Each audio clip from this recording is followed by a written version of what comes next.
गौर से सुनिए, आज हमारी अदालत में मौजूद है एक ऐसा शख्स जो सारे क्रिकेट खिलाड़ियों को अपनी उंगलियों पर नचाता है। ये शख्स इतना शातिर है, इतना चालबाज है, इतना बड़ा धोखेबाज है, और वो शख्स है। Hello hello. तुम सटोरी हो? नहीं तो क्या कटोरी है? देखो, तुम पर सबसे पहला इल्जाम ये है कि तुम क्रिकेट मैच फिक्सिंग करते हो। अरे ये तो बहुत बड़ा काम है, मामूली काम नहीं है। तुम करके दिखाओ। तुम अकमल, बट शाहिद, इनसे मीटिंग भी नहीं कर पाओगे। इसमें बहुत मेहनत करनी पड़ती है, देखना पड़ता है कौन सा प्लेयर कब निकल रहा है, होटल से कब पहुंचा, प्रैक्टिस में कब पहुंचा, कहाँ खाना खा रहा है, किसकी कौन सी गर्लफ्रेंड है, उसकी गर्लफ्रेंड को खुद गिफ्ट देना पड़ता है, उसको पटाना पड़ता है, इसको निकालना पड़ता है, स्टेडियम में जो घास काटता है उसको भी पटाना पड़ता है, फोटोग्राफर को पटाना पड़ता है, तब ये गर्लफ्रेंड वगैरह फूटती हैं, फटती हैं, तब जाके काम होता है। भाई साहब, ये बहुत बड़ा काम है, ये प्रोफेशन नया नया निकला है। अब किसी को रोजगार मिला है, उसमें आपको क्या परेशानी है? देखो, तुम पर यह भी इल्जाम है कि तुम नेताओं को गाली देते हो। तो क्यों ना दूं गाली, क्यों ना दूं? अभी नेता लोग दिल्ली में बैठ के हमें गाली दे रहे हैं, वैसे ही हमारे मौसेरे भाई हैं, ये भी तो फिक्सिंग करते हैं पार्लियामेंट में बैठ के। हमें सब पता है कितने में एमपी बिकता है, कितने में एमएलए बिकता है। इतने करोड़ ले लो, हम तुम्हारी पार्टी में आ जाएंगे, हमें मंत्री पद दे देना, हम उनको छोड़ के इधर आ जाएंगे, हमको ये पोस्ट दे देना, हमारे इतने आदमी को जॉब दिला देना, हमें कॉलेज बनवा के दे देना, हम तुम्हें ज्वाइन कर लेंगे। फिक्सिंग तो नेता लोग भी करते हैं। देखो, तुम पर यह भी इल्जाम है कि तुम क्रिकेटर्स को मैदान के बाहर से डायरेक्शन देते हो। क्या ये बात सच है? ये सच्ची बात है। पब्लिक ये समझती है कि क्रिकेटर लोग अंपायर के इशारे में खेल रहे हैं, जबकि वो हमारे इशारे में खेलते हैं। मैं सच बता रहा हूँ भाई साहब, अगर ये क्रिकेटर लोग अंपायर के इशारों पे खेलेंगे ना तो भूखे मर जाएंगे। फिर देखो, तुम पर यह भी इल्जाम है कि तुम्हारा कहना है कि तुम क्रिकेटर से ज्यादा मेहनत करते हो। और क्या, हम फिक्सर लोग इनसे ज्यादा मेहनत करते हैं। क्रिकेटर लोग कहाँ खेलते हैं? सिर्फ स्टेडियम में। हमें कहाँ कहाँ खेलना पड़ता है, होटल में, रेस्टोरेंट में, क्लब में, छत पे, स्टेडियम के पीछे, बाकड़े पे, हवाई जहाज के अंदर, कितनी ट्रेवलिंग हो जाती है हमारी। देखिए, हमने सुना है कि तुम पाकिस्तान क्रिकेट कंट्रोल बोर्ड को डिसॉल्व यानी कि खत्म करना चाहते हो। और क्या, ये पाकिस्तान क्रिकेट कंट्रोल बोर्ड करते क्या है? पूरे साल यही काम करता है। इस खिलाड़ी पे बैन लगा दो, इसका बैन हटा लो, इससे ले लो, इसको फिर वापस ले लो, शाहिद को 3 साल के लिए कर दो, अच्छा उसने दे दिया, अच्छा 1.5 साल के लिए कर लो, और अकरम को फिर से बुला लो, उसको फिर से निकाल लो, अकमल को भगाओ, इसके दांत बहुत बड़े, इसको निकाल लो, उसको बट को ले आओ, वो बट बगैर बैठ के आ गया, उसको हटाओ, इसको खिसकाओ। यही तो करते हैं। और करते क्या है? देखो, तुम पर अगला इल्जाम यह है कि एक सेकेंड यार, इसी में बिजी कर दिया, मुझे और भी तो काम है। हेलो, हाँ, कितने में खेल रहा है? 99 पे। 9 बॉल डालो साले को। मिलॉर्ड, आज हमारी अदालत में मौजूद हैं नगर पालिका के बाबू मिस्टर AAKR। अबे ये कौन सा नाम रख दिया? अरे ये आप ही का नाम है। 1 मिनट, मैं बताता हूं सर। मिस्टर आमदनी 98, खर्चा रुपया। बताओ, ये भी कोई नाम हुआ? कमाल है भाई, आप शुरू रहो। देखिए, आप पर सबसे पहला इल्जाम यह है कि आप मच्छरों को मारने के लिए कुछ नहीं कर रहे, जिसकी वजह से वो हमारा खून चूसते हैं। अबे मेरा दिमाग खराब हो रहा है तेरे सवाल से।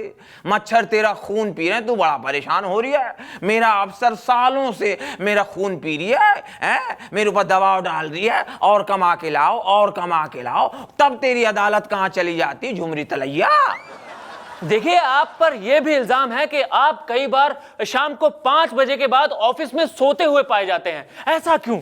दिन भर सुस्ताते 5 बजे तक नींद आ ही जाती है। जब नींद आ जाती है तो भाई मैं टेबल पे सो जाता हूँ। जब टेबल पे सो जाता हूँ तो मेरा ओवर टाइम बन जाता है। जो ओवर टाइम में मिलता है तो ना लूं। देखिए, आप पर यह भी इल्जाम है कि आप शिकायतें सिर्फ सुनते हैं, उनको पूरा नहीं करते। अब क्यों पूरा करूं भाई? मैं सुनी सुनाई बातों पे यकीन नहीं करता भाई मियां। है मिलॉर्ड, आज हमारी अदालत में मौजूद है एक ऐसे डाकू जिनकी प्रजाति मार्केट से खत्म होती जा रही है। डाकू भाई साहब, आपका इसके बारे में क्या कहना है? जय भवानी। हम आज भी हैं और अच्छी तरह से, बस सिर्फ हमने अपना हुलिया बदल रखा है। आजकल हमारे लोग खादी कुर्ता और खादी टोपी में दिखते हैं। जय भवानी। देखिए, आप पर यह भी आरोप है कि आप अपने अलावा और किसी के लिए कुछ नहीं करते। आपके होम टाउन चंबल का क्या हाल है? जय भवानी। चंबल हमारे लिए श्रद्धा स्थान है। हमारी कोशिश है कि चंबल को वर्ल्ड हेरिटेज साइट का दर्जा मिले। जय भवानी। देखिए, आप पर यह भी आरोप है कि आपने चुनाव में खड़े होने का वायदा किया था, लेकिन खड़े नहीं हुए, क्यों? जय भवानी। हम उनके पास टिकट के लिए गए थे। उनको मैंने बताया कि मैंने 82 मर्डर, 104 डकैती और 14 अपहरण किए। वो कहने लगे पॉलिटिक्स के लिए ये सब कम है, अगली बार और तैयारी से आना। जय भवानी।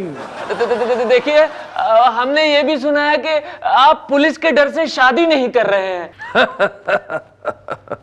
पुलिस से कौन डरता है? पुलिस की बंदूक तो हमारे लिए खिलौना है, लेकिन घर जाकर तोप का मुकाबला कौन करेगा? इसीलिए भाई साहब मैंने शादी नहीं की। मिलोड, आज हमारी अदालत में मौजूद है एक ऐसा शख्स जो सिर्फ चंद सिक्कों के लिए पूरे देश के लोगों की भावनाओं के साथ खेलता है। जी हां, मैं बात कर रहा हूं क्रिकेट मैच फिक्सर की। Hello hello. देखो, तुम पर सबसे पहला इल्जाम यह है कि तुम क्रिकेट मैच फिक्सिंग करते हो। हाँ तो ना करूं? ये प्रोफेशन नया नया निकला है, इसमें काफी लोग रोजगार मिल रहा है। फिर मैंने देखा हर देश के लोग फिक्सिंग कर रहे हैं, हर खिलाड़ी फिक्सिंग में शामिल है, तो मैं भी शामिल हो गया। देखो, तुम्हें पता है कि तुम्हें इससे जेल हो सकती है, तुम अंदर जा सकते हो। तो मैं बाहर क्या उखाड़ रहा हूं? देखो, फिक्सिंग वाले खेल में सिर्फ एक मोबाइल की जरूरत होती है। हमें अंदर कर दो, हम अंदर मोबाइल अरेंज कर देंगे। जब तक मोबाइल है कोई रोक नहीं सकता। देखो, तुम्हें पता है इंडियन क्रिकेट टीम श्रीलंका से नाक कटाकर वापस लौटी है। अरे बहुत बुरा हारी है, उसमें तो मेरा बहुत नुकसान हो गया। देखो, मैं यहाँ तुम्हारे पर्सनल फायदे नुकसान की बात नहीं कर रहा हूँ, मैं यहाँ पूरे देश के नुकसान की बात कर रहा हूँ। तुम्हें पता है कि इंडियन क्रिकेट टीम श्रीलंका से नाक कटाकर वापस लौटी है, और तुम्हारा ये कहना है कि तुम्हारे पास उनके लिए एक बहुत अच्छा प्लान है। क्या प्लान है वो? मैं सरकार को सजेशन देता हूं, ये जितने क्रिकेट खिलाड़ी हैं अपने, उनको दिल्ली बुलाओ, उनके साथ मीटिंग करो, और सबसे पहले उनके बैट, ग्लव्स, बॉल, स्टंप्स सब छीन के साइड में फेंक दो।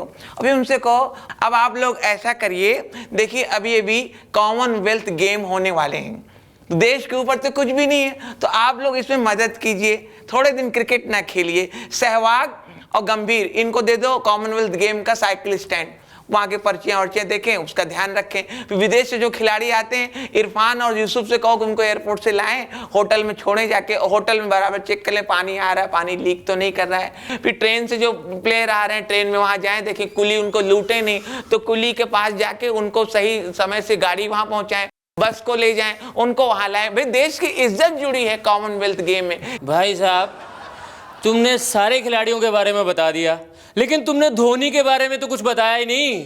अरे धोनी का रहने दो, उसकी नई नई शादी हुई है, उसको एंजॉय करने दो।